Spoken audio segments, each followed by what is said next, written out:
Okay, where we last off last time with our juvenile justice in chapter 1, we were talking about the age of the offender and whatnot. So now that we're going to move forward forward here, we know that 18 years old, anything under 18, you're going to go to the juvenile court.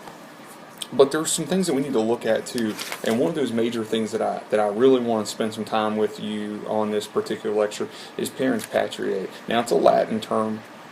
Many of you went out and Googled it when you did your definitions, and you got the wrong sense of the word. So I really want to make sure that you understand this particular concept when it comes to juvenile justice, because it's still, even with the development of this in the 12th century, here in the 21st century, we're still using it. So it's not going anywhere. It's certainly been around for a while. So the parens patriae is a concept that originated with the King of England, obviously you know from Google, during the 12th century. And it meant the father of the country.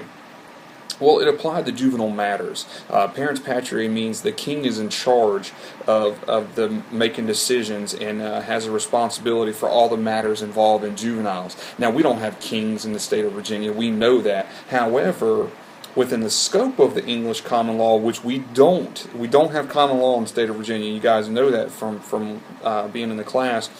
But parents have the primary responsibility of raising their children. Okay, that is who has the primary responsibility. However, as children and society advanced,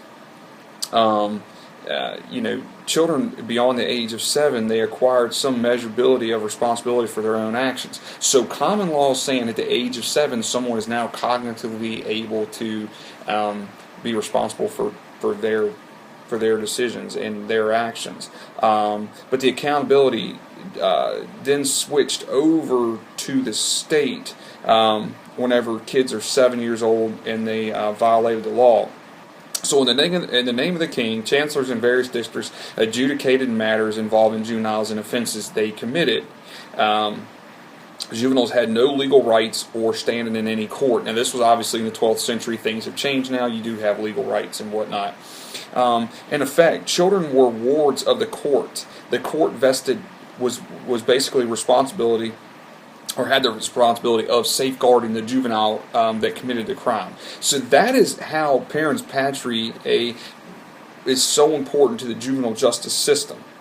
Now, parens patriae established this. They established a type of fiduciary or trust-like parent-child relationship with the state that was able to exercise the right of intervention to limit parental rights. Since children will become wards of the state, of the court, and subject to its control, the chancellors were concerned about the future welfare of these children. The welfare interest of chancellors and their actions led to numerous rehabilitative and/or treatment measures, including placements of children in foster homes or assigning them to perform various tasks of work for local merchants. Parents had minimal influence on these child placement decisions. Now, that's certainly not true today.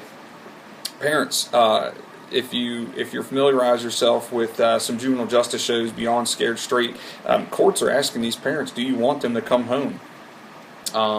Do you think that they would listen to you? Do you think that they would do what is asked of them? So it's certainly changed, but here's a modern interpretation of parens patriae. Parens patriae continues in all juvenile courts jurisdictions in the United States to this day. The persistence of this doctrine is evidenced by the range of dispositional options available to the juvenile court judges and others involved with the early stages of offender processing in the juvenile justice system. Typically, these dispositional options are either nominal or conditional, meaning that the confinement of any juvenile for most cases is regarded as a last resort. So they don't automatically get locked up. Okay, there are so many treatment options here.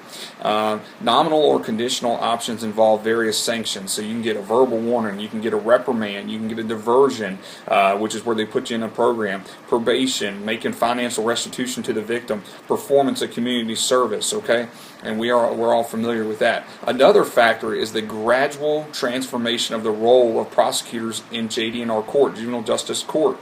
As more prosecutors actively pursue cases against juvenile defendants, the entire juvenile justice system may weaken the delinquency prevention role of the juvenile courts. Thus, more aggressive prosecution of juvenile cases is perceived as moving away from the delinquency prevention for the purpose of deterring youth from future adult crimes.